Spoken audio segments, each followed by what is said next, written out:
ST 2016. This is interviews, music reviews, and more. This is The Hodder Show. What is up, everybody? We Rolling Audio here today in episode 329 of The Hodder Show. I hope you guys are doing absolutely fantastic. Thank you so very much for tuning in and clicking that play button on today's episode of the podcast. I have a kick-ass episode for you here today. I do every single week right here on The Hodder Show. I sit down with the creative director of the Grey Rooms, Cassie Pertiet. And let me tell you, it was a really, really fun episode. I have so much respect for Cassie and what she does, and to be able to kind of hear her story and really dive into what exactly that she does behind the scenes for the Grey Rooms, and also the graphic design side of things, the working with the authors for the scripts, and just the slew of other jobs that she does was just so much fun. And as a hardcore fan of the Grey Rooms, it was just a pleasure getting to speak with her. So I'm very excited to jump into that. Before we do, I want to give a huge shout out to everybody who supported last week's episode of the show, my chat with my buddy Mike Quintero from Mike's Mystery Mansion. Fantastic horror narration / ghost story interview podcast. Go check out. Mike is a great guy, and his show is only going to get better. And he is going to be reading one of my original stories fairly soon on the podcast. So keep an eye out for that. Big shouts again to Mike. And with that, we are ready to roll into my chat with Cassie Pertiet, creative director of the Grey Rooms. Let's get into it. If you guys are regular listeners of the podcast, you know that I am a humongous fan of the Grey Rooms, which is a amazing podcast that I have ranted and raved about for a very long time. And I've had a few people on from the Grey Rooms to interview, and I am super excited to welcome on another member of the Grey Rooms team. She is described by the creator of the Grey Rooms, Jason Wilson, as his right hand, and is the creative director for the Grey Rooms. We're going to get into so much stuff with her today. I'm super excited and honored to welcome on to the show, Cassie Pertiet. Cassie, how's it going? It's going pretty well. I'm glad to be here. Thank you for having me. The pleasure is all mine. I have such a, just for lack of a better term, fascination with what it is that you do, kind of as like the wizard behind the curtain with the Grey Room. So I am super excited to get into the nitty-gritty details of what exactly it is that you do, because I feel like more light needs to be shined on the greatness that is Cassie Pertiet. Yeah, I do a lot of everything. That's the easiest way to explain it. A lot of everything behind the scenes. A lot of everything. If there's something that needs to be done, there's probably a good chance you've done it. I would assume. Exactly. I keep this boat afloat. That's all I can say. That's fantastic. Well, I'm excited to get into all that, and there's obviously tons of ground that we have to cover. But just first and foremost, to dive in head first here with some of the first podcasts that you were introduced to. Oh man, so it's interesting. Like, I started listening to podcasts, and it wasn't that long ago. I would say maybe 2015 was like my first real introduction to podcasts. Oh, wow. Yeah, it wasn't that long ago. I was in grad school, and I remember listening to this guest lecturer, and she was talking about Serial. And so between Serial, which like I am a huge fan of, like true crime, investigative stuff, it was like a mix of that and the Black Tapes, which amazing podcast, like just fantastic. Legendary podcast for sure. Yeah, suck you into the story. But it was like between those two, like I was just hooked. It was like, I have to get more into this. I have to listen to more. I think, by the second day I had subscribed to like 30 or 40 other podcasts, and I just had to dive in deep. I was sucked into the world already. That's fantastic. Well, and it's funny because I think a lot of people, that's something whenever I speak with podcasters, is a lot of them were introduced to the podcast world by true crime podcasts because they're so easily accessible for people who maybe wouldn't normally have an interest in sitting and listening to audio for an hour and a half, right? We are all the kids that were, hooked on Forensic Files when we were little and stuff like that, where it's just like, just want to hear about murder. Like, tell me all the nitty gritty details. Just tell me about murder. Shut Up and Give Me Murder, just to reference another great pod. If you've never listened to Small Town Murder, I got to shout out those guys too. They're fantastic. But the more murder, the better, which is, I mean, perfect for our show, right? That might be one of the best quotes to explain the Grey Rooms. The more murder, the better. Yeah.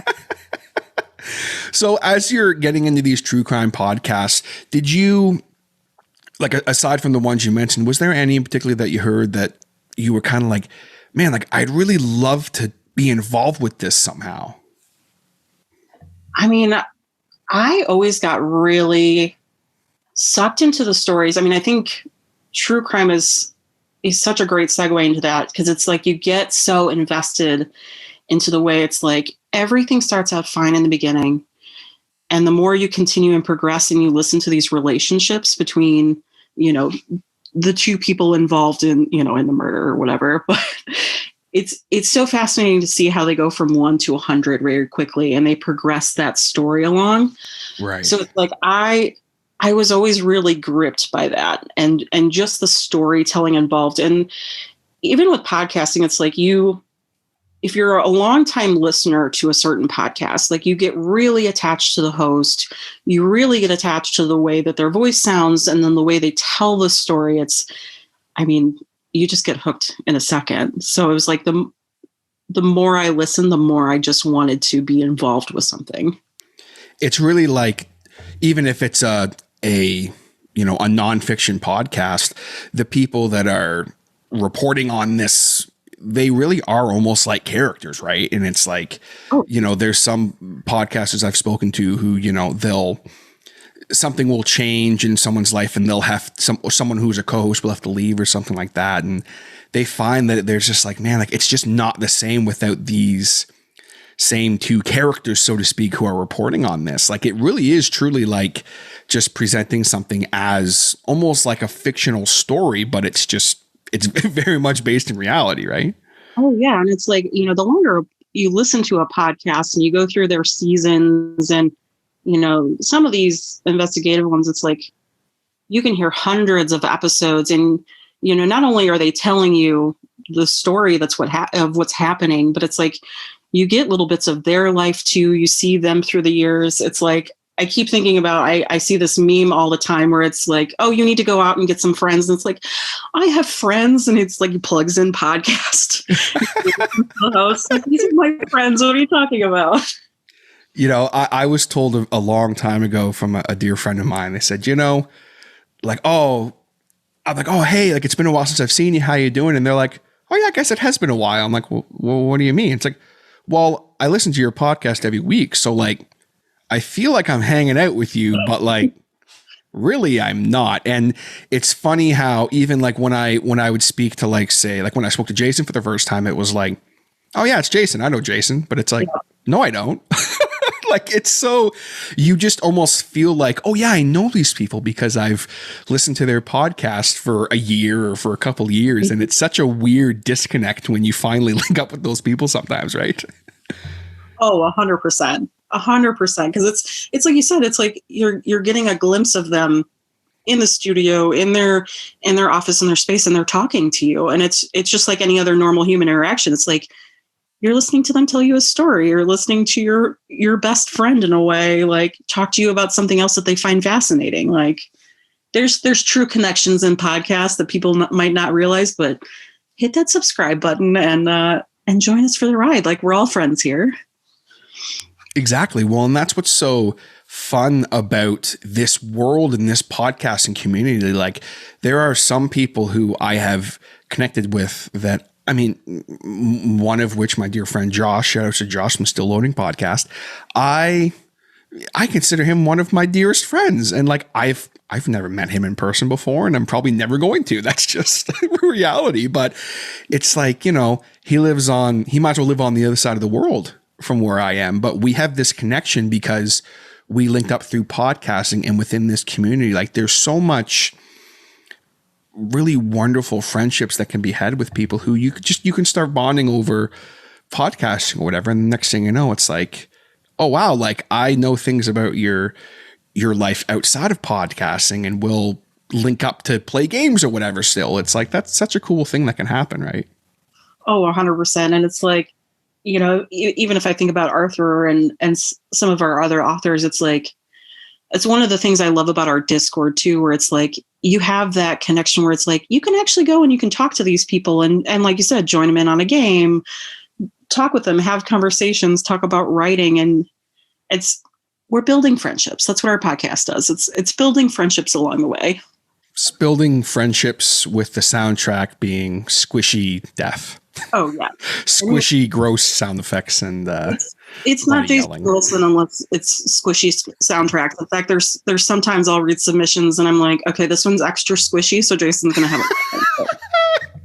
Extra squishy. That's just, someone asked me, oh, so what's the Grey Room about? I said, it's about a lot of really squishy sounds put into a podcast. No, that's a bad joke there, folks. But so that's really cool. I mean, we're going to definitely dive into the Discord and all that stuff because I want to talk about that. But when you decided, okay, I would really love to get involved in this world of podcasting in some way, what was the catalyst for that to happen? Like, when did that opportunity come up for you to be able to jump into the world? So it's interesting because the Grey Rooms kind of fell into my lap, because this is the first show that I've ever gotten to work on. Like, I've worked with some other friends. Like, I'm friends with the artist who draws everything for Welcome to Night Vale. It's like I've had these other small touch points along the way, but this is my first opportunity to really like be behind the scenes and work on a show. And it just so happened I actually am really good friends with Brian, and I've known Brian for years and years and years. And he and I were talking one day, and he told me, he's like, oh yeah, I just started this new kind of writing gig. I'm going to be on this podcast and come along. And I was like, well, you know me, like, I'm an artist. Like, if you need any help, let me know. And that was my first interaction of, okay, we need help. Do you want to come in and work on some art? And I was like, oh yeah, I'm in. Like, I am totally in. Like, I need to be a part of this. And then it's like, the more that I got involved, just the more that I was able to help out and do. And I love it. Like, I mean, you sit here and I'll talk with Jason, and it's like, okay, this is the 10th podcast that we're thinking about. Like, how many more can we build? How more can we get? You're doing conceptual art for, everyone involved needs their own podcast. Let's go. Come on. Let's build an empire. Like, I totally, as someone who who thinks of a new podcast every day myself, I totally can respect that. Like, it's just the amount of times I have had my dear friend, Mr. Jason Reese from Jaybird Digital Art, shouts to him, who I'll send him an idea and be like, yo, this is the new podcast I'm doing. And he always goes along with it. Will make me a graphic and stuff. And like 2 weeks later, I'm like, there's no way I have time for that. And he's a good sport about it. But yeah, I can totally respect that. Yeah, Jason and I joke around. It's like, we've got a running whiteboard of ideas. It's like, okay, let me tell you about this. This could be something really interesting. Let's throw this on the whiteboard so that way we can plan on it later. But this is the concept, and we have to come back to it. It's like, if you don't have that notebook of ideas, like, you just need it. You need to keep running with it. And I mean, that's what's so fun about the Grey Rooms is, like, it started off as this dream, that Jason had years ago. And, like, he's told the story before, but, he jotted it down in this notebook, and then years later, kind of it came back into his life. And next thing you know, now it's this super awesome podcast that's it's almost done its 4th season. And like, it's so funny and I always say this to people, like, and I'm sure you can back this up as well. Like, if you're someone who wants to create something or wants to just go for it, like, do it. Don't overthink things too much.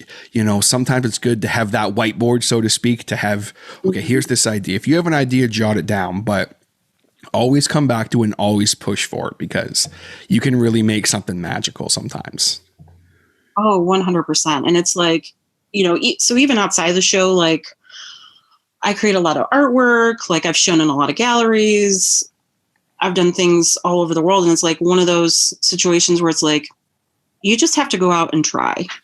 You have to put yourself out there. And it's like, you know what? Have fun with it. Like, don't stress too hard about, is there going to be an audience, and is anybody actually going to be interested in listening to this? Like, am I wasting my time? You just need to experience it and do it and have a lot of fun with it and just enjoy the work that you're doing. Never turn down an opportunity and never say no. It's my life motto. It's like, just go for it. Just do it. Like, at the end of the day, all of us got into doing whatever creative thing it is that we do because it's fun and we enjoy it. Right. So that's what is important. And sometimes you'll create something and you'll be like, I love this. I'm super proud of it. And next thing you know, hey, this person likes it. Oh, hey, that person likes it too. Exactly. Oh, these 10 people like it. Oh, cool. Like, next thing you know, maybe you're winning an Oscar or something. Like, you never know, right? Like, it's so there's a lot of steps there, but yeah, everyone's got to start somewhere. And as long as you love doing it and you enjoy it, like, that positivity, more people will fall in love with it and join you on that ride. Like, why not? Exactly. And that's, and going back to, to the Grey Rooms and that, like, there's so much going on within this podcast with the graphic design side of it and the art side of it and the voiceover talent and the writing. Like, there's so many different types of creativity that go into this podcast and the presentation as a whole. I mean, for gosh sakes, I'm looking right now at the very awesome Patreon package that I was sent, and like the presentation of the Grey Rooms and everything you guys do, like, from day one, it has just fascinated me. And that's, why I was so excited to talk to you, because I know that you're, the creative director of the Grey Rooms. Break that down a bit for me. Like, what exactly is it that you bring to the table, being the one kind of behind the scenes, the wizard, so to speak, behind the scenes? Oh, goodness. So like I said, I have a hand in just about everything. I mean, don't get me wrong. I don't touch casting. Like, Graham is amazing at what he does. I could never touch that level of talent, and I'm so happy to have him on board. But it's like everything else that you can think of behind the scenes, whether it is doing all of the artwork, figuring out great ways that we can talk about ourselves on social media, looking at submissions and what authors send to us. I've written for the show. I've had a hand in the editing of, like, the written work that we get sent in. I do all of the crazy, office stuff that's kind of, I don't want to say boring and bland, but it's like everything that's there, I figure out how to help put together a lot of those pieces to help keep everyone on track and keep everything really cohesive. Lots of little bits of everything. Right. It's doing the things like that some people might not really think is that interesting, but like, to me, like, it fascinates me doing things like making sure the hosting is all set up properly and making sure that stuff's submitted on time, like, especially with all of the moving parts that you guys deal with. Like, it's very important to make sure that, okay, hey, we need all of our, especially if you have, multiple voice actors in one episode, which you guys obviously do all the time. Like, hey, I need lines from this person still. Hey, this person, are you, how we going on that? Like, someone needs to do that and needs to be able to keep things focused so that, the people who are doing things like the voice acting and the writing can just focus on their own parts, and then it can all come together.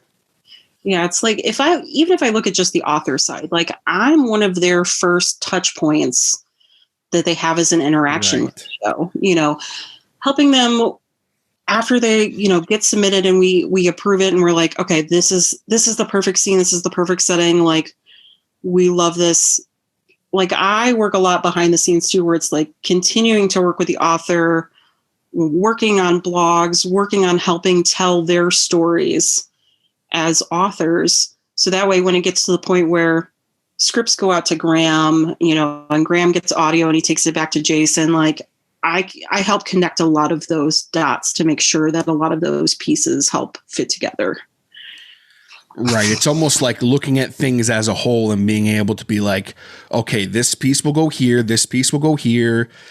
And that's something that just fascinates me, because, like, I feel like sometimes with just this podcast, like there's only like one or two moving parts. But even me sometimes, like if I'm trying to plan something really far in advance and I had a project a couple of years ago where I had it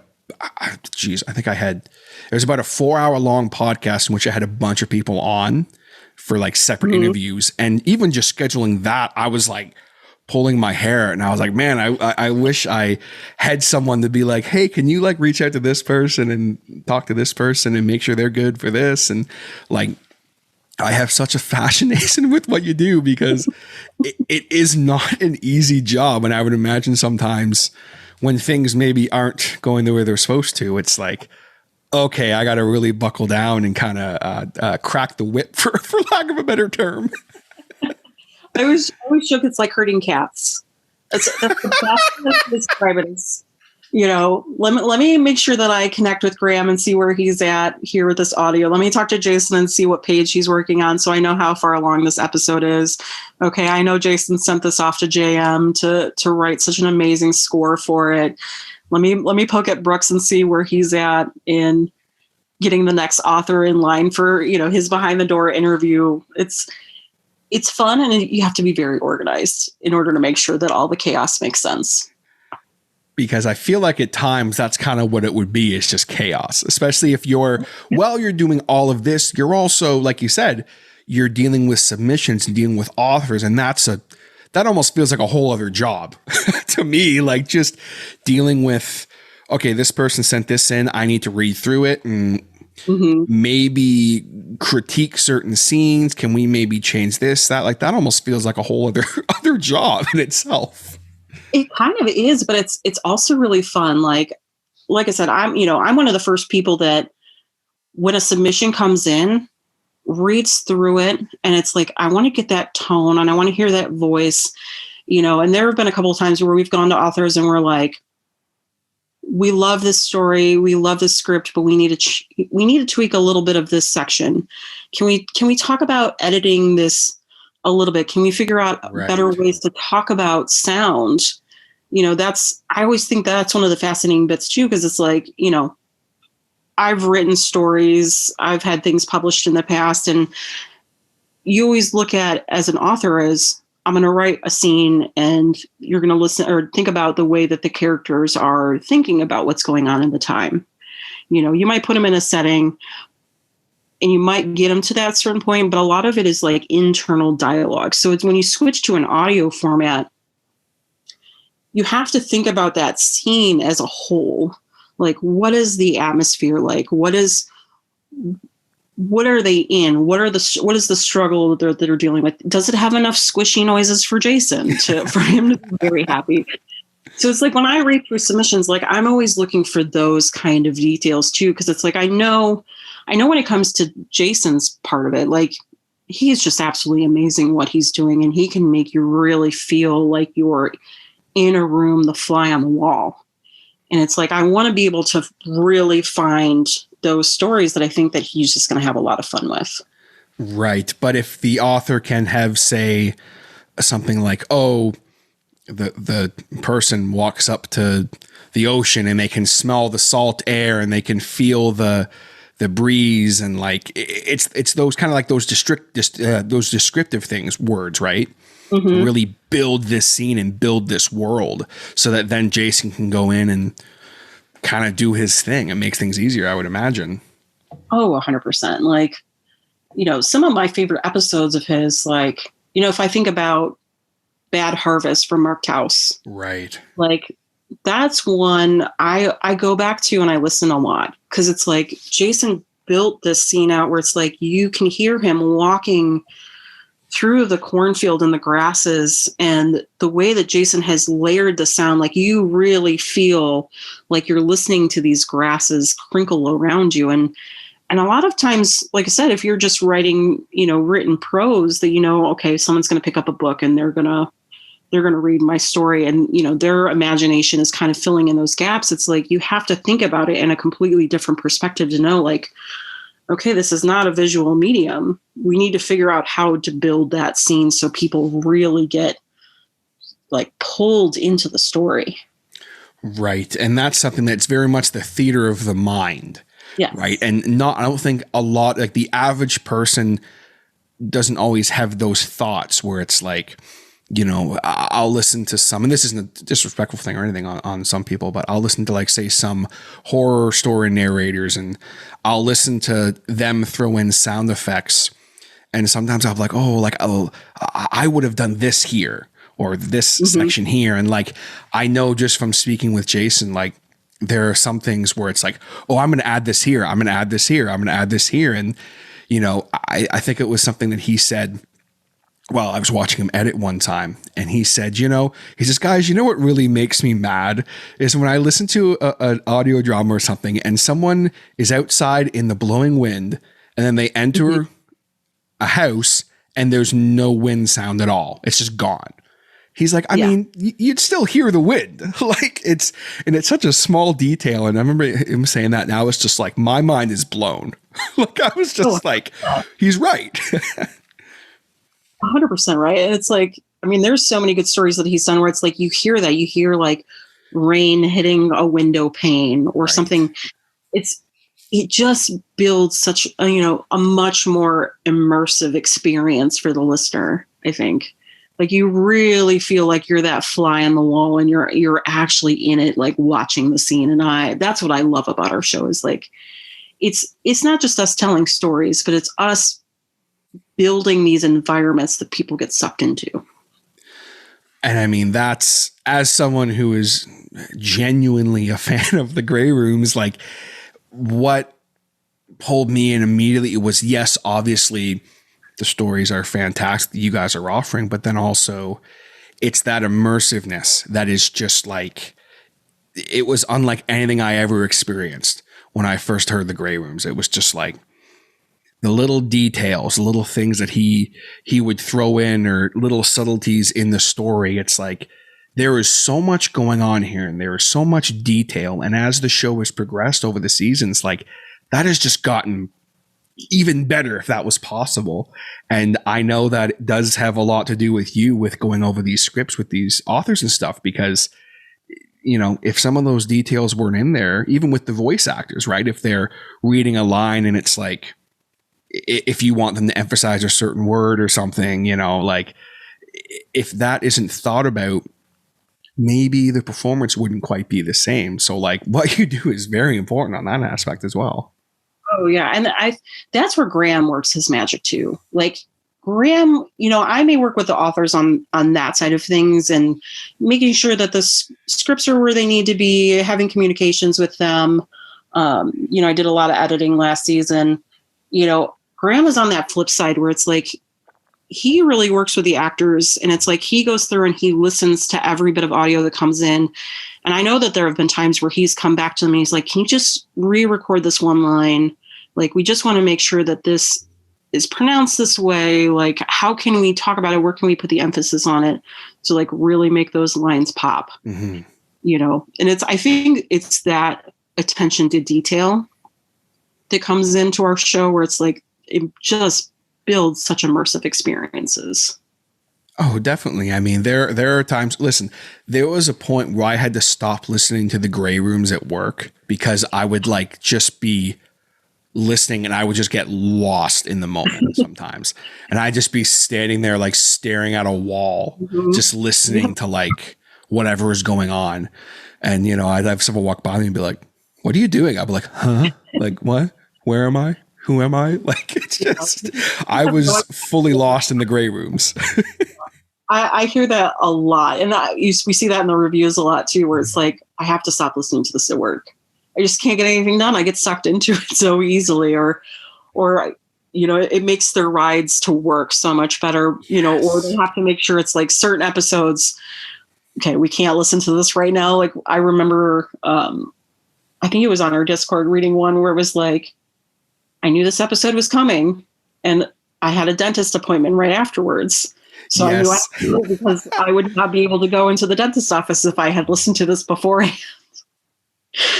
I love that though. I love that people get that like wrapped into the show. I think that's just so much fun. Oh, for sure. And I mean, that's something that is so relatable to a lot of people. And I mean, people within the Grey Rooms Discord community and people who aren't even necessarily in the Discord that I've spoken to about the Grey Rooms, like just fellow fans. And like, that is what drew us in was not necessarily one specific thing. It was really a whole grouping of these different awesome things to do with the show. But one thing I always hear is just that immersiveness. Just, man, did you hear that light bulb sound effect? Like, Oh, yeah. just like, you know, and like you're listening to, and again, that's a credit, of course, to the wonderful skills of Jason Wilson. But like, it's just those little things that like, I would never have thought of that. Right. And it's like, who would think of doing this one thing? Like I'll listen through to, and it's like, oh, there's a cricket in just this one spot. Oh, yeah. But it adds such an emphasis on the scene. It's like, really, Jason? Come on, man. Like, just, it's almost not fair. It's so good. And, you know, Jason always likes to say, too, it's like, you know, this is not just like one person building a show and like putting it together and slapping it out of there. Like, we are all such brilliant creators at what we do. You know, everyone has a really deep respect for the show and the product that they're putting out there, you know, from the writing that Zanke does to the voice actors that Graham finds. I mean, you don't know how many times I've heard Jason talk about just how brilliant it's like he could take a piece of audio, put sound effects together to where he thinks it sounds good, and he passes it off to JM. And then it's like the way that JM comes behind him scores the episode. It just, I mean, it heightens some of the sound effects. It adds to the intensity and the immersiveness. And it's, I think all of us coming together with our pieces, I mean, it just makes such an interesting experience that really sucks you in. And I mean, honestly, this is probably the best team that I've ever worked with. And they're just such brilliant creators at what they do. That's awesome. And it's so fun to hear that, because it's like, you know, with what you guys are doing, it really is just this. I think Brooks said something along the lines when I had him on of like, it's like all these creators who are just kind of throwing everything into this pot. And it's like, we all come with our parts, and it works because there's someone like yourself to kind of make sure everything's going the way that it needs to, and everyone's meeting their deadlines, so that when it all comes together and you get that final product, it is just, it's magic. It's really truly magic. And the one episode that I really wanted to make sure we talked about, just because of your involvement with it, was actually, it's one of my favorite episodes of the Grey Rooms. And it is a bonus episode. But it was the second bonus episode for season 2. Mm-hmm. And it is for the podcast called Bane, which is the Patreon podcast for the Grey Rooms. Mm-hmm. And it was kind of like the mid-season break. I guess you guys had 3 episodes, and these 3 episodes, you wrote the stories that were kind of the story before the story, which is something awesome that the Grey Rooms does. And I love all of them.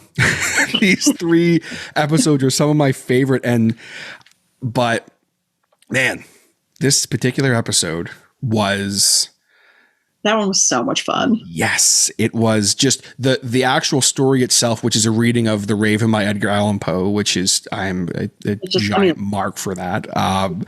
But you wrote the story, which was, I believe it was called Elevator Repair, if I'm not mistaken. Yeah. And it was just Todd and Bob, who are obviously 2 of the greatest characters in existence, as far as I'm concerned, fixing an elevator. Well, Bob is fixing the elevator, and Todd is standing there just against like normal. Yeah. Yes. And just, I remember when I heard this episode for the first time, it was before I was on the Discord and everything. And I knew, okay, Todd's the kind of the fun comic relief guy. And I adore his character and what he's become, of course.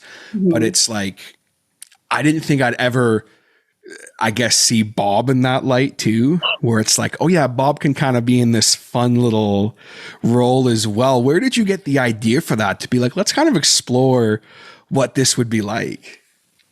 So I think you have to remember too, like when those episodes dropped, that was at the beginning of the pandemic.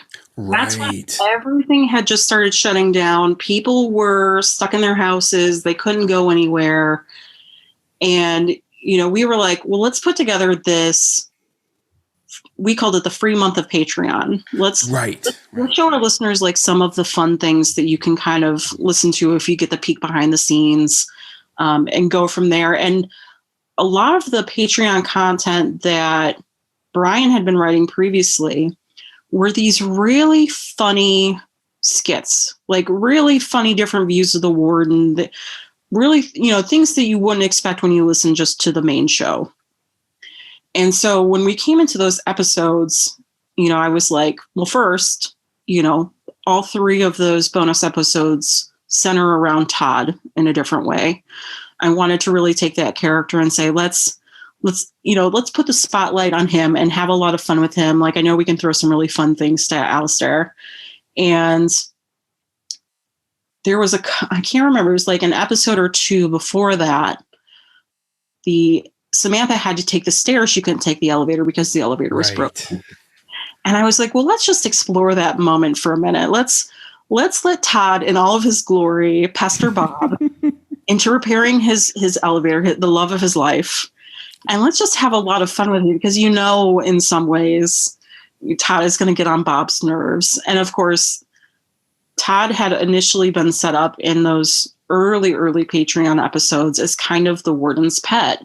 He was a thing that the warden loved, and it was his little sidekick. We always thought of him as like, if you think about Dr. Frankenstein and Igor, like Todd was his Igor. Right. So it was like, well, let's have some fun. And of course, Todd is going to cover for the warden chasing Samantha up the stairs. And let's just see how much he can not only get his beloved elevator fixed, but kind of try to cover the sounds of what is going on in the background. Don't worry, son, it's nothing. Like, it's just like, I was listening to it today just to kind of stroll down memory lane a bit. And I was just howling laughing because you could hear in the background clearly, and Bob's just like, do you hear that? And it's like, oh, nothing, sir. Just, what's this? Like, he's just like, he's not even really distracting him. He's just like saying words. I'm just like, what? Just making stuff up on the fly because that's one of the best parts about Todd is he's a little unpredictable at times. Like you never know what he's going to get into, but he's always into some kind of shenanigans.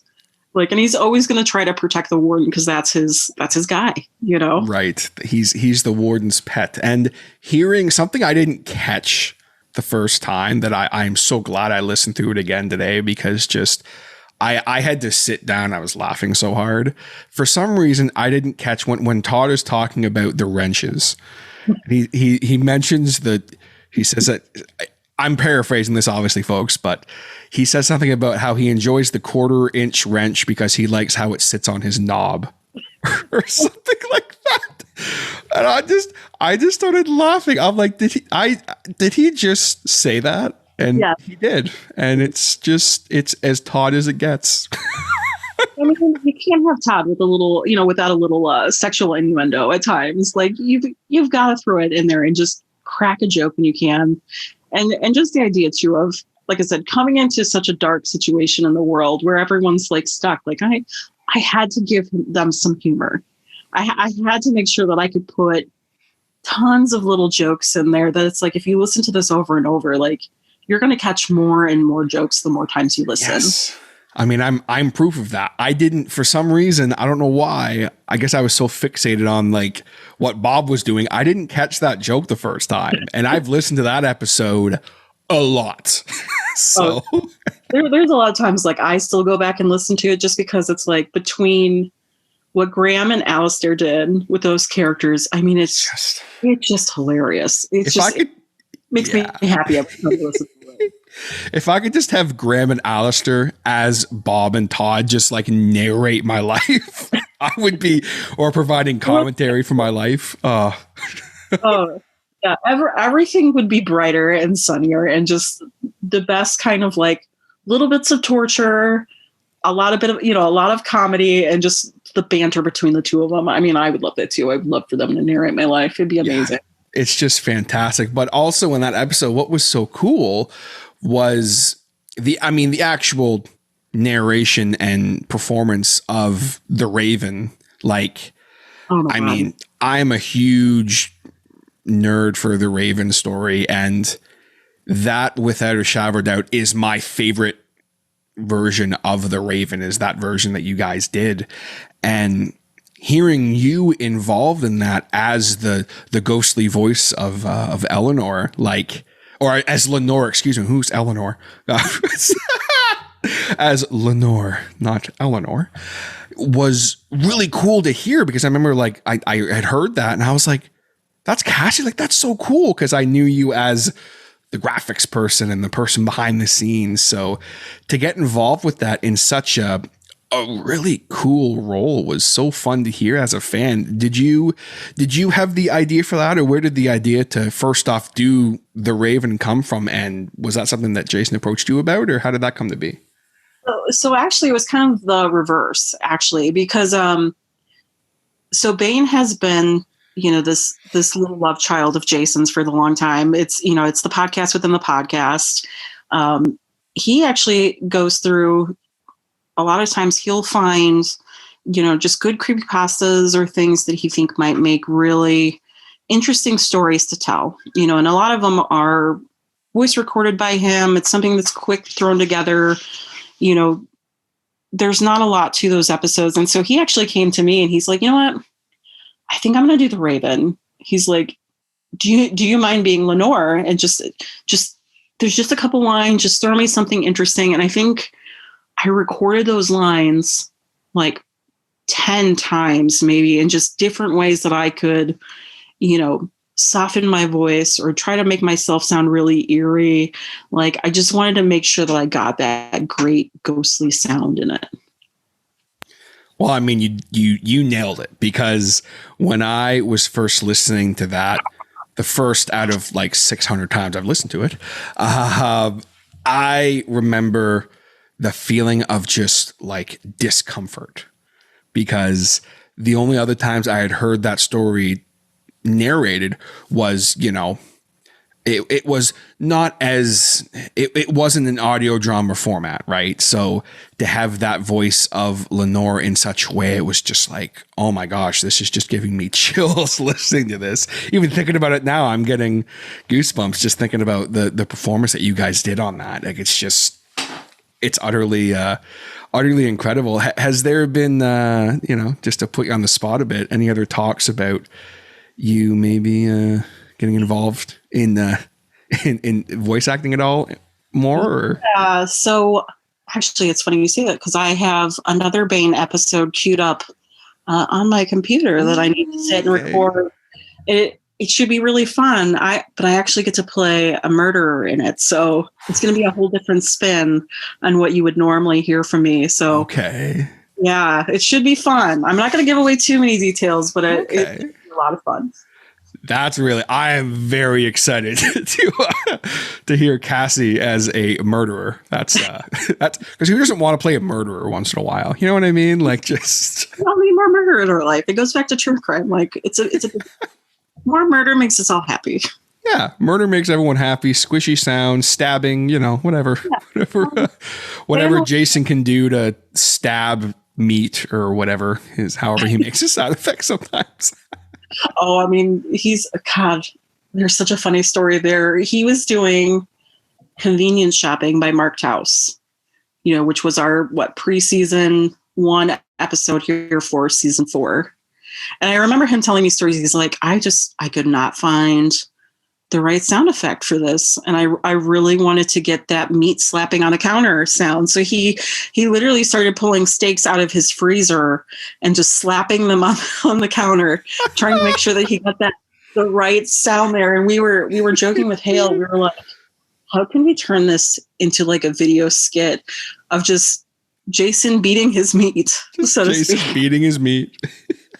Just slapping it on the counter and trying to make a joke out of it, because we got to make it a little lighthearted in all of the horror and the nonsense. But yeah, it's been a lot of fun. And sometimes you got to be really creative in the way that you get the right sound effects for a show. Oh, definitely. I mean, I know from speaking with him, there's times where he'll like rip apart fruit and stuff like that, and just it's so interesting to have that side of things, and it's super important even in a role like you have, to be able to kind of find those people to fill those kind of roles. You know, like I know that from speaking with you, there's some people that maybe have been brought in recently into the team kind of in a more permanent basis. Is that something that you're kind of always mindful of? Like if there's someone who's maybe been involved a little bit, like, hey, is there maybe something more we can do with them? Is that something you're always usually mindful of? Oh yeah. Like we've had a lot of times where it's like, the show has gotten so big, we've got so many new different avenues going on. And it was like, okay, let's have a talk. We need somebody to focus on this. Like, who do we think would be great? Who loves the show? Who do we know that we could work with really well? Tori is a great example of that, where it was like, okay, I need someone to come in and help me out. I need someone that can help work on the community side of Discord, help me with a bunch of, random tasks that we have behind the show. And I was like, let's bring Tori in right away, and Arthur is another one where it was like, immediately it was like, we're looking into season 5 into expanding the writers that we have that help tell that main story. And it was like, boom, we have to talk to Arthur. Like, he is so in love with the show. He's so dedicated to what we do and the story that we write. It's like, I know that he's going to give us, all of his writing talent, and he's really going to put a great spin on the story. So yeah, Arthur's been one of our more recent additions. We brought him in January, and I mean, he's just been amazing to have behind the scenes with us, like thinking of new concepts, thinking of new things that we can write, some bonus Patreon stuff. I mean, I love him. I talk to him like almost every day at this point. That's fantastic. Yeah. Huge congrats to Arthur on that. Like, I mean, he was honestly, Arthur is the reason that I got introduced to the Discord. He is such a great ambassador, for lack of a better term, for the Grey Rooms. And he has such a passion for his craft as well. Like, I have learned more about writing just having even a 2-minute conversation with him, like just how he approaches things and how he is so willing to critique and to give advice for those people who are looking to better themselves in their writing, and isn't afraid to break things down because he is so passionate about what he does. And I mean, I am beyond excited for season 5, knowing that he's going to be involved in some way. And of course, I mean, what can't be said about Tori? I mean, they're fantastic, just a rock star in what they do with the community, so welcoming and just always doing these cool little improvements as well. Like, I know that Tori just did this fantastic upgrading to the Discord with all these new rooms and everything, and it's just like, holy cow, like they're always doing something. Oh, I love it. It's even going back to Arthur's work in the community, like, right. It's one of those things where it's like, one of the things that I love about our Discord is, you don't have to be a professional writer with tons of things published, as long as you have a good story. Like, we love to take those and build really amazing episodes from that. I mean, our episode 1 for season 4, Ajalon, this was her first time writing a story, first time getting published. This was her first experience even submitting to a publisher. And we're like, we love it. We want to use it. We can't wait to get into all the fun, juicy, gory bits of it. But it's like, if you come into our Discord community, Arthur, there's a couple other people that are really active in the Discord channels. Yes. Where it's like, if you need help with writing, if you need help with editing, if you have questions, like, we're always there to really help you learn to expand your craft. We're there to help you along the way. And it doesn't matter your level of status, or if this is just a thing that you only do for fun and you never even think about the world of publishing. Like, come in. Like, we're super welcoming. Like, we want to make sure that everyone just really has a lot of fun with it and it can be as creative as possible. Definitely so. Yeah, I absolutely love it. Like, I've always, even in art stuff that I've done outside of the show, it's like, I love that ability of saying, you know what, this might be the first thing that you've ever done in your career. And it's so amazing that you've taken that first step. We love to help you. We'd love to help show you different tricks or techniques or things you might not have thought about, or even just ask those probing questions of like, well, what have you thought about it this way? And it's like, just being willing to have those conversations, with young creatives, you open up so many worlds like of possibilities of different things that they can explore and challenge themselves, and being able to be in that safe space where it's like, you'll get an honest critique, you'll get help. We've really built such a safe space for writers to come in and just enjoy themselves and enjoy the craft.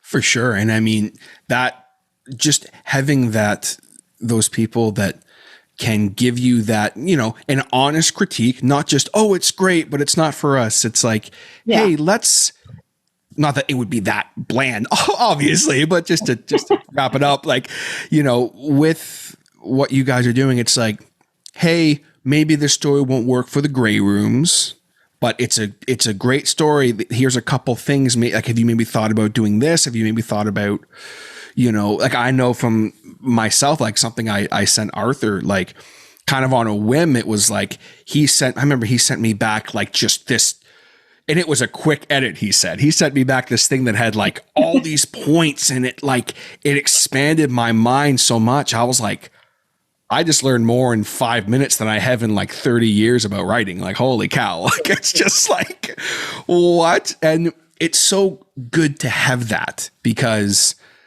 there's a lot of people out there who they may submit something to a podcast or a website or whatever, and they may not hear anything back at all.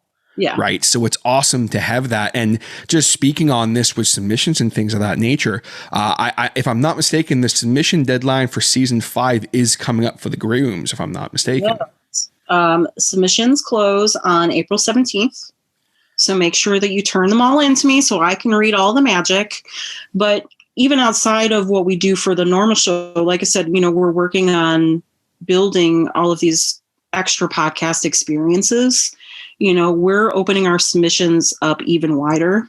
Bane is going to become a public podcast here at the end of May, beginning of June. That's going to go public. We're always looking for more stories that can go into there. Really fun creepypastas, just fun horror tales that don't necessarily have to end in somebody dying. We've got a new show that's going to get kind of beta tested and slotted into where Bane was, called Fireside Nightmares, which that one should be really interesting. That one is going to kind of have this feel of like somebody sitting around a campfire listening to these great urban legends or spooky tales, ghost stories, things like that. And then even outside of that, like, we are starting to expand into miniseries. We did one with Mark Taus last summer called Descent into Hell, which was a 5-part miniseries he did where he really got to take this one story concept and think, actually, if I remember correctly, that one started off as just like one single short story. And he figured out these really brilliant ways to expand that world and figure out how to flesh that story out. So that way it was like this huge 5-episode experience. We're looking for more of those. We're looking for those fun bits where it's like, we want to be able to give authors so many more opportunities to hear their work in a format they might never have imagined. And I would imagine that too, it would make them a better writer as well, right? Like, if they're listening to their story in this kind of a format, even if it's not necessarily right for the Grey Rooms, maybe it's right for Bane, maybe it's right for Fireside Stories. Like, there's so many things that under that Grey Rooms Productions banner now that is coming. And I mean, I'm beyond excited for it because, I'm a huge fan of Bane, and the Fireside Story sounds like such an interesting concept of a podcast. And, hearing, there's nothing that I think makes a writer really hear their story like when someone else reads it and narrates it, Oh, yeah.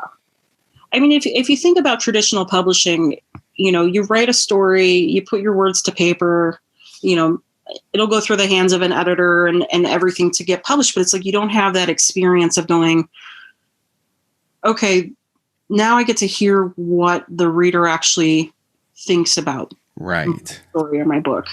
You don't get to experience it outside of the pages. So it's like I've had a lot of conversations with authors where it's like, Jason has done such an amazing job of building this world out.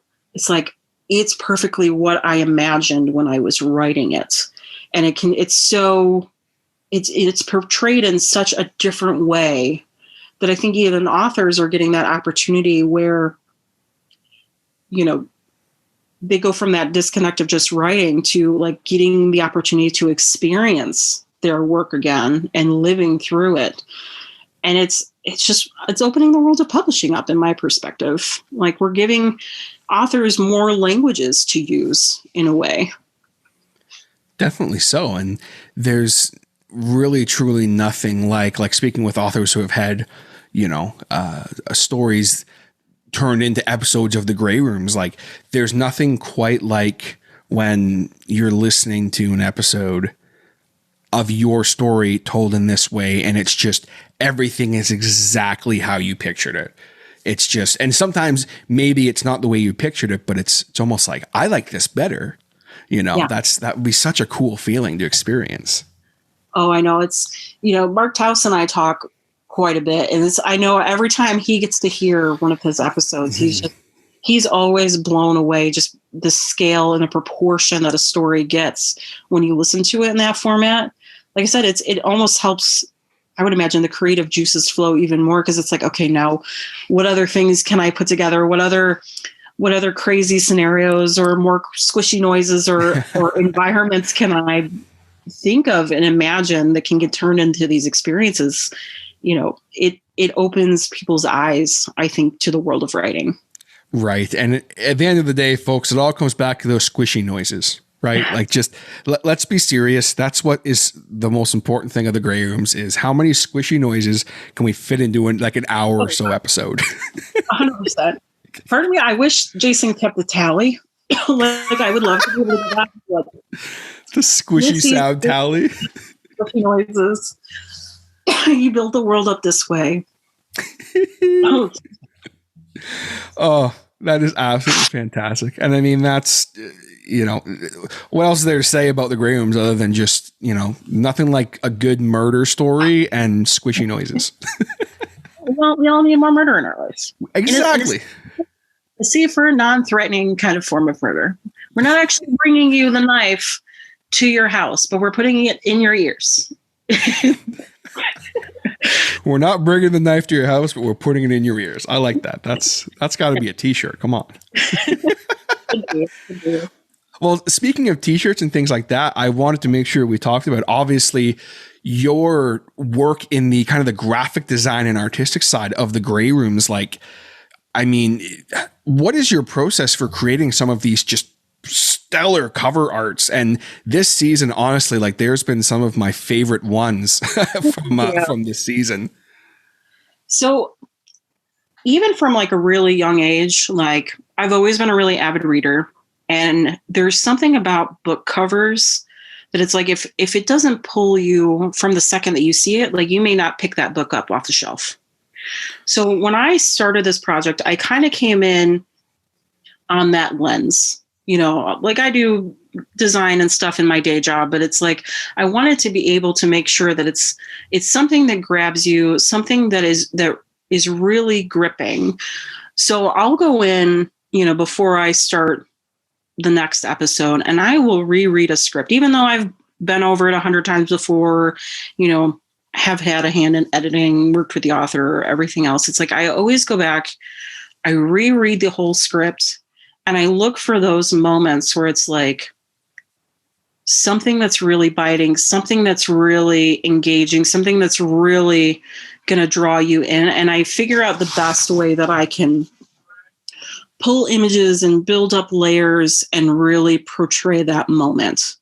Because I want you to look at the art just like you're listening to the episode. Like I want it to pull you in and make you want to listen to more.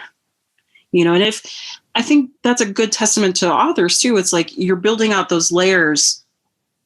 You want to have that great cover that goes along with it that really sells your work before someone even gets into it. And I know that there have been times too where even if I'm just showing artwork to the team, like it's fun to gross them out in some ways, or like take these really extreme moments where they're like, it's almost a little jarring to them and put it out there and be like, no, but you can look at it and it's like, oh no, I know exactly what the story is about now. And I can't wait to hear the audio that's paired with it. Well, and that's what's so, like I mentioned earlier, it was the whole presentation of the Grahams that really drew me in. But even recently, like as much as I love where it's like, I'll look and go, oh, okay, I know this is going to be like a really gory episode or something like that. Like, I think one of my favorite ones that you did actually fairly recently was for Without Turn, excuse me. That one, like I think I even remember commenting like, it's a really beautiful cover art that you did for Without Turn, but like it's also like, okay, what's going on here? Like there's a clock and there's tap, like what's going on? Like, and I remember just thinking like it really drew me in so much, that episode, because I was just like, I need to know what this is. I need to know what is going on here. Yeah, that one was so much fun too, because it's, obviously that story is about a woman that's kind of escaping her fate and trying to, get as much time in as she can. And it's like, I wanted to make it really ethereal, feeling like you're in the space where it's like, if you could just stop time for a second, and then if you look in the background, it's like you see this shadowy figure that's still kind of standing over you and is still menacing. It draws you and it makes you want to listen to that episode so much more. I've gotten a lot of comments on that piece in particular, actually, this season. It's definitely been one of my favorite as well. That's fantastic. And I mean, it's just, I think it's because it's so, not to use the term artsy, but like, it's so like, not that the other pieces aren't, but it's just like, to me, that's very much like I could see that being like in a gallery as a painting, I guess. Whereas the other ones, like they're fantastic, but I guess they're a little more kind of to the point. Yeah. Whereas this one, it's like, I really had to kind of look. And then once I listened to the story, I was like, oh, okay. Like you just said, like wanting to pause time and the person in the back, like it just, I remember how it grabbed me where I was scrolling and I just stopped and was like, what is this? There's another one that is my absolute favorite. It's for the episode from last season, The Prey. I don't know if you remember that one. Okay, yes. But it is like, that story is about this succubus that comes, and she's romantic and alluring and she draws you in. And it's like, even the artwork for that one, it's like, there's just this goddess of this beauty and it's like you're sucked in, but it's menacing and dark in the same way. And you can tell that something is coming, but you can't help but be drawn in by her beauty. That one always catches me too, where it's like, it will always be one of my favorites. Like I always try to weave those bits into I want the listener to, if they join our social media or any of those experiences, like I want you to be caught in that moment where it stops you in your feed and you're like, okay, I have to go listen to this episode. Just being caught in the weave of the web that is being weaved by Cassie Pertiet. Cause it really is truly grabbing, like and I can remember with that episode, like as the story is progressing, I was like, okay, I kind of already picture how this person is looking, right? Mm-hmm. Because I've seen this artwork and it's like, it really does add it's like with any of the graphics that have Samantha Winters, like I know what she looks like. So it's like, I don't know why, like to me, it really, I guess, adds another level of care to the characters, which is, you know, I didn't think was possible for me to care more about a character like a Samantha Winters, but then, oh, hey, this is what she looks like. Cool. Like it's something so simple, but I think it really does add another level. And the Samantha Winters art is really interesting too, in a sense, because it's like I've gotten to use that model in a couple of different pieces now. You know, she had her wanted poster, or not her wanted, her missing person poster, you know, in the beginning of season 2, and you see her and she looks like this very young kid, you know, and it's like the more that I built her up over that season, it was like you could just see the transformation, and she gets darker and darker and darker. And then where we've had her revisit this season, now the images that I'm playing with her, she's powerful. She's come into herself. She's this force of nature. And it's like being able to even portray that same character over a timeline has been such an interesting thing to do, to go from that innocence, this young girl, to now this powerful being. So it's like to be able to try and figure that out visually and making sure that that comes across to the viewer too, because you don't want to come across where it's like, okay, well, this is not the character that I envisioned in my head. You know, if you listen to the first season, you know, some ideas went into the writing where it was like, okay, well, we don't really want to be descriptive of our characters, because if you think about reading a book, you build up your own imagination on what their persona is, you know, or however you imagine that character. And we've gotten away from that, and we've become a lot more descriptive. We've given them more power and more stance. And I think that just adds so much more depth into what we're doing, and being able to see these characters transition over a timeline. You know, I just want to make sure that what I'm creating too compares to what a listener might imagine. And I really want to accurately portray that. So that way it's not a thing where it's like, well, this was a great episode, but this is not Samantha Winters. This is not the character that I see in my head. So I don't want that disconnect there. It's fun giving the audience that extra bonus that you wouldn't normally get with other podcasts. You know, you might see a cover art for an episode, but it's just giving you the information that a new episode is out, versus like really continuing to build that story and that arc and where it's going. Right. And I think it works so well for her, where it's just because it's almost like I remember when I saw the artwork that she was in, like, I remember I hadn't heard the episode. Like, I don't know I think I missed an episode or something at the time. So I didn't know that she was back. So then I saw this cover art where she was on, and I went, wait a minute. Mm-hmm.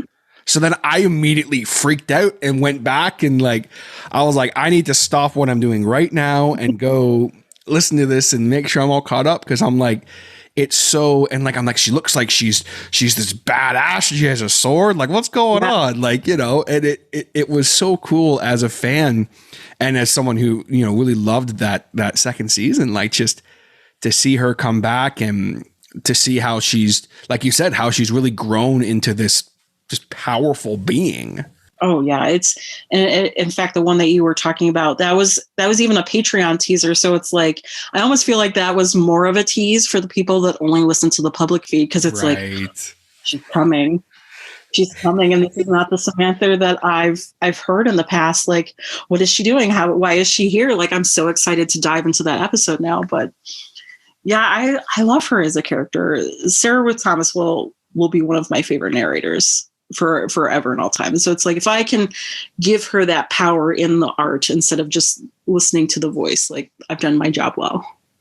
Oh, for sure. And I mean, what you do has such a powerful kind of way to present the show. And it's so important too, because again, you know, if you don't have a great cover, your book's not really going to sell. It doesn't matter how great it is if the visualization isn't there, especially in the podcast world. Like, it's a brand, it's a business. If you don't present it in a proper way with good graphics and cover art and that, it's not going to grab people the same way. You might get lucky, but with what you do in the graphic world, like, it's it is so mind-boggling sometimes where I'm just like, oh yeah, like, I know Cassie's work, and then you'll upload something, I'll just be like, come on, like, just. And I remember when I got like when I got the Patreon stuff, even I was just like, this is all the presentation of everything, and it's just like, seriously, like, this is so cool. Yeah. And there's more stuff coming too. Like, we just expanded our Patreon, and, we're offering subscription boxes now with other fun things of merchandise, different things you're getting. But one of the really fun projects that I've been building on with that too has been this like trading card series where it's like, I get to really highlight the characters, really expose them and make them gritty and dark. I don't know if you've seen the one yet that I did for Bob. And it's like, I know I've had people in our Discord channels of like, oh my God, like this is Bob, and this is Bob in all of his glory and destruction, and just seeing the transformation of it. I wanted to capture a moment too of, one of my favorite episodes is the finale for season 2, where he goes from being himself, and after Samantha uses like her powers on him, and he starts rippling and transforming into the big demon character and his real self. It's like, how can you capture that in art? And I love that moment of transformation in that piece. That's absolutely fantastic. To be honest with you, I didn't know that was a thing until you just said that. And now I'm freaking out because I need to see this. I need these in my life. Yeah, and this is why you need to join the Patreon, folks, because it is 100%. You get so much more fun content. You get so much, so many more episodes, so many more fun snippets and seeing behind the scenes. And you get to, see more of us doing what we do, more art content. Like I used to even do a video series where I would show you how I built some of the art that goes into it, and show you like frame by frame, me in Illustrator, almost like Jason does when he does his streaming of how he edits together episodes. Like I'll show streamings of how I build different art pieces. So that's fun in there, and then we have other surprises that are coming up. Like I'm also building a Grey Rooms board game. So that should be a lot of fun. There's going to be a lot of fun art that goes into that. Okay. Just dropping stuff here. All right. That's cool. No big deal. Just a Grey Rooms board game, so whatever. I'm freaking out over here, man. What? More so that I can, trap you in the rooms and keep you entertained. Listen, I am happily a shareholder in the Grey Rooms, and I mean, I can't say enough wonderful things about the Patreon and about the show and about the Discord as well. Like what you guys are doing over at the Grey Rooms, just overall the Grey Rooms as a whole, Grey Rooms Productions and everything is so. It's amazing and it's inspiring, and it's just, I'm just happy to keep seeing you guys just be successful and just keep building this wonderful, wonderful community and awesome podcast. I'm so glad that it's like, we love that we have this fan base. Jason and I will talk all the time, and we're like, this is just a fun thing that we do in our spare time, and to see it grow as much as it is and see how much the fans love it. Like, I want to give you guys more. I want you guys to have more fun, murdery, squishy experiences. Squishy experiences. That's it. That's got to be a t-shirt. That's well, yeah, I'm for the merch too, so why not? Let's do it up. Well, real quick, speaking of the Discord, before I let you go here, earlier I posted on the Grey Rooms Discord, which if you are not on the Grey Rooms Discord, what are you doing? Go join the Grey Rooms Discord. You have to be there. There's just so much fun to be had. You have to join in. You're missing out. Like, just I don't know what else to say. Just go do it, because you're missing out, and there's just so many amazing, wonderful people in that community. It take me an hour to shout everyone out properly, but I uploaded earlier that I was being joined by Cassie Pertiet here on the Harder Show, and I was sent a few questions by some of the Discord peeps, the Discord roomies. So if it's cool with you, we're gonna dive into a few of those right now. Oh yeah, definitely. I'm curious to hear what they have in store for me. Okay. Ahem. So, first off, we have a couple from Arthur Unk. Our friend that we've talked about a couple times here. Arthur, first off, would like to know, how does the experience of working on a podcast compare to other jobs you've had? It's a lot more fun. I in my day job, like I do graphic design, I work in marketing, and it's like, you're trying to build things that will portray a company's, what they're doing, what's going on, their day to day. And it's, it can be kind of bland and boring. It's like you're sticking to a corporate standard. And the Gray Rooms itself has just been such an amazing experience where it's like, oh no, I really get to throw some spin on this and really dive into it and build out this art in these worlds and work with all of these amazing people. I will say it is my favorite thing that I work on. It's definitely my favorite thing to work on. That's fantastic. And I mean, there are a lot of parallels as far as with what you do in your day job and then what you do obviously with the Gray Rooms. Like, it's interesting to hear that. Like there's definitely a lot of parallels of building a brand and building up a business and representing that business through graphic design. Like, that's really cool to hear. So the next question I have from Arthur here, and this is of course an extremely important question. Do you know the Muffin Man? The Muffin Man? The Muffin Man! Yes, I know the Muffin Man, the one that lives on Drury Lane. Lord Farquaad, we found it. I made a joke earlier that if you don't think I'll do that whole skit with you, you would be mistaken. I was waiting for it. That was such a fun experience this morning. See, I should have somehow lined it up in a way that I could have done the whole, eat me. That scene comes up way too much on my podcast. I don't know why, but I've done that scene multiple times.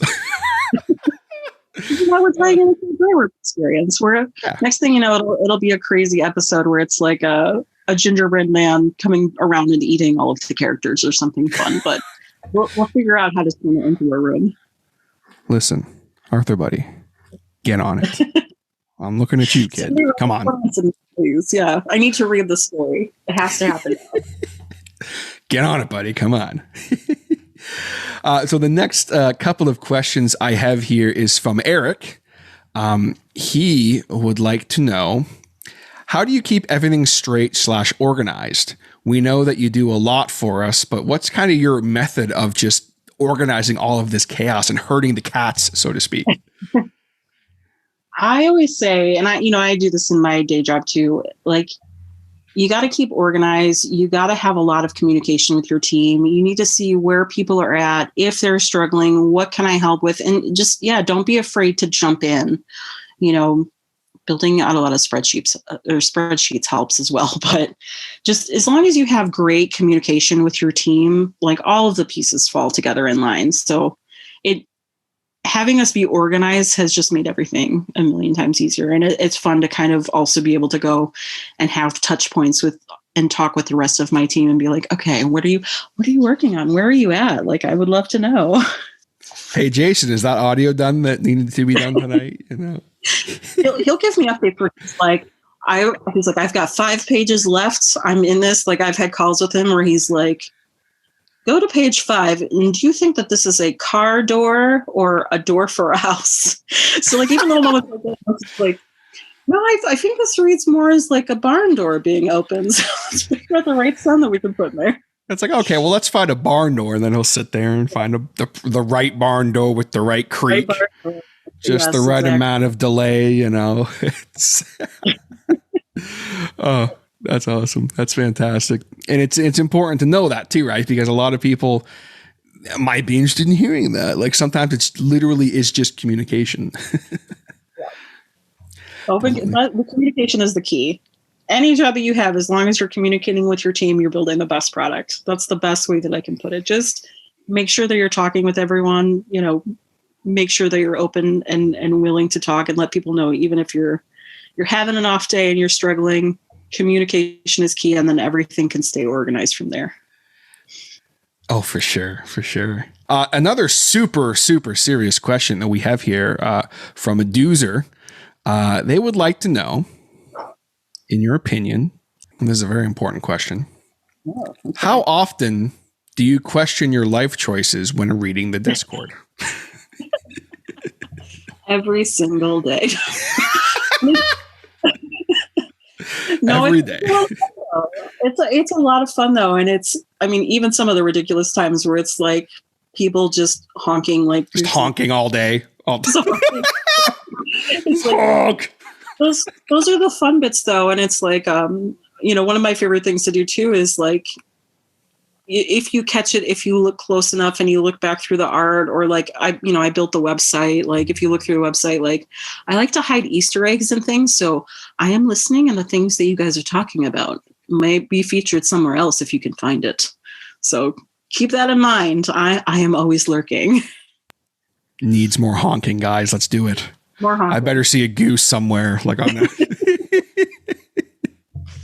That's fantastic, and that was obviously a kind of just a fun little question there. Okay. Who talks more, Jason or Brooks? Oh, Brooks. Okay, definitely Brooks. There have been times where I've been on the phone with him, and I can just sit back and listen to him prattle on, and tell me the most wonderful stories and discuss bits. Whereas, Jason has had some moments where, even if we're planning something out, like he can get very stoic. So definitely Brooks. Yeah. Both fantastic storytellers, but yeah, Brooks, I could listen to him prattle on about something. And then at the end of the story, you're like, oh, like I feel something now. Like, it's just, when did that happen? Like, it's like, Not only bringing you the murder and the squishy noises, we're giving you the feels in the process. That's all. Oh, for sure. The inspirational tirade that Brooks went on during his episode on the show here was just, I felt like I could fight the world after that. I was like, buddy, you've missed your calling. Like you need to be doing this full time. Like I would just hire him to follow me around and just be like, just do it. just come home and narrate my life and talk me through everything else and help me just discover the new wonders of the world. I love him. He's a great guy. Brooks Bigley, life coach. And then the last couple of questions or comments, we'll say, that I have is actually from an anonymous source on the Discord here, whose name I do not actually know, but they would like to know, how amazingly awesome is it to get to work with Jason? I hear it's pretty sweet and that he has pizza parties on Fridays. Any truth to that? What do you think? Totally have the pizza parties. No, Jason is amazing.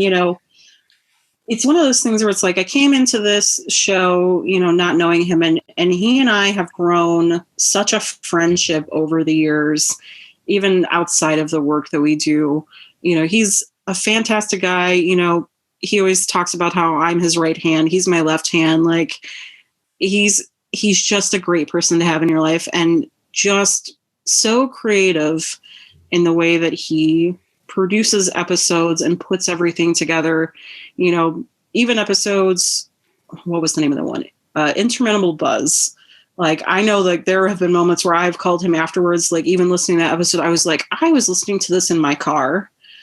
And somehow you managed to take that sound of a fly buzzing around and you managed to bounce it around my speakers. Yes. Like it literally sounds like there was something buzzing around my head that I need to swat and get out of here. And he's just amazing to work with. Everybody on the team. I mean, I can't give enough kudos in the world. Like everyone is just brilliant. So it's been an amazing experience and a lot of fun. That's fantastic. And pizza parties. I mean, come on. Well, And the last question I have here, and I think this just encapsulates the Discord as a whole, again, from this totally anonymous person who, I don't know who this person was who asked this. Of course, it is totally anonymous. Is it true Jason smells like leather wrapped in money? Oh my gosh. You know what? I will have to report back. Okay. All of our teammates, we work all over the country. a lot of us, we just communicate by phone and we haven't had the experience of meeting each other in person, but we will have that experience soon. We're having a Grey Rooms retreat coming up that I'm very excited about. Oh, yeah. Lots of pizza parties and drinking bourbon and all kinds of fun things in person. So I might have to do a follow-up episode with you, TJ, where I fill you in. You'll report back to us. That's it. Let it be known, folks, if I ask you for questions in the Discord, even if you're joking, I will ask the questions. I owe it to the Discord.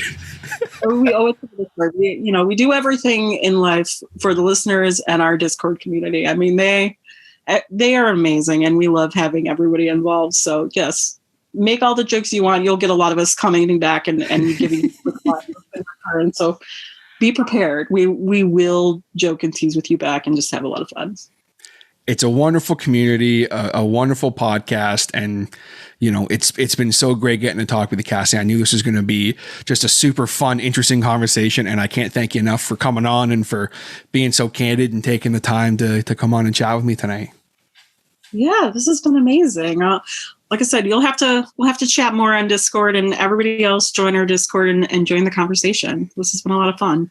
Definitely. I would love to just have everyone on the Discord at once, just like come into a recording session and just see what happens. Oh my God. There would be so much trucking and video games and everything else. And honking. Lots of honking. Lots and lots. I want to get like thousands of people sending me honks all day. Like that would just make me smile. I will watch now. My inbox is going to get flooded with honks. You're going to just get honks. It's going to be just like this episode will drop Thursday. And by Friday morning, you're going to have so many honks. I expect this now. I need some honks in my life. So my community better not disappoint us. Don't let them down. Come on. Let's go Discord. Let's get some honks happening here. Oh, that's fantastic. Cassie, thank you so much. It's been a pleasure. Yeah, thank you for having me. This has been fun. All right, folks, there you have it. My chat with Cassie Pertiet, creative director for the Grey Rooms. Such a wonderful chat. I knew it was going to be a great episode with Cassie, but I had so much fun. I hope that you guys did as well. And if for some reason you are listening to this and you have not checked out the Grey Rooms, what are you waiting for? Go listen to the Grey Rooms. It is, in my opinion, the best podcast out there. So go check it out. And I very much appreciate Cassie for taking the time to chat with me. And while you're at it, go join the Discord, join the Patreon, all that fun stuff. And while you are joining things and supporting the Grey Rooms, if you would like to support this podcast, you can do so by hitting that subscribe button on whatever podcast app you are using. And you can also help out by leaving a 5-star rating. 5-star ratings help this show grow and climb the podcast charts, which then gets more ears on the show and more ears on fantastic musicians, creators, fun people like Cassie Pertiet and some past guests that I have had on. And if you also would like to follow the Horror Show on social media, we do have Facebook, Instagram, and Twitter. Hit me up on there. And if you want to be on the show or you have a comment or something you want to talk about, hit me up at thehorrorshow@gmail.com and we'll have ourselves a conversation. And if you would like to go a step further, consider joining the Horror Show Patreon. I have a few different tiers that you guys can join.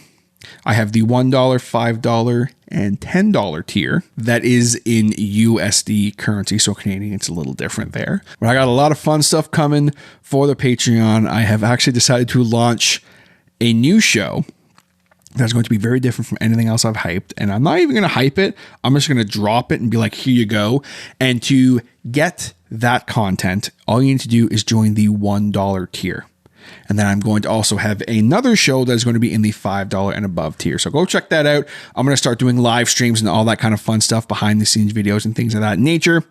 I had kind of some logistical things I had to work out there, but April is looking like a fantastic month for some Patreon content. And on top of this content, you will also get personalized shoutouts at the end of every episode of the show, just like my boy, Mr. Scotty D. Scott, thank you so very much for all the support, my brother. You know how much I love you and how much I appreciate not only your patronage, but also your friendship. I owe him a big bear hug. Next time I see you, Scotty, I appreciate it, my brother. I've known Scott for a very long time, and just love him. Great guy, fantastic guy, and as well, a humongous shout out to the Grey Rooms podcast.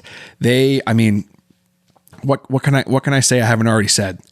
They have supported me in so many ways, but being patrons it's just really truly mind-boggling to me to have their actual patronage and, featuring interviews with Jason and Brooks on their actual podcast feed was a humongous deal to me. Being able to interview people from the Grey Rooms like Cassie is just, it's amazing. They're doing incredible things over there at the Grey Rooms and the Grey Rooms productions team. So go check them out. They are incredible people. They deserve your support. Go join their Patreon. Just amazing people. I can't say enough wonderful things about everyone over there at the Grey Rooms, and them taking the step to supporting me on Patreon really is just, it's really truly an incredible feeling. So thank you guys from the bottom of my heart for supporting me. Not only on Patreon, but just in general. I very much appreciate it. And if you would like little shout outs like that at the end of every episode of The Hotter Show, go ahead and join the Patreon. $1 or above tier, you get a little shout out like that, and plus other perks. We're hoping to build the Patreon and just keep that train rolling. Very excited for both shows I'm going to be doing, but one in particular, let's just say it's going to be a spooktacularly good time. So keep an eye out for that on the Patreon, and keep an eye out for the next episode of The Hotter Show. I got something really fun lined up, so be sure to again hit that subscribe button and follow me on the social media, and I will catch you next time right here on The Hotter Show. Take it easy, guys.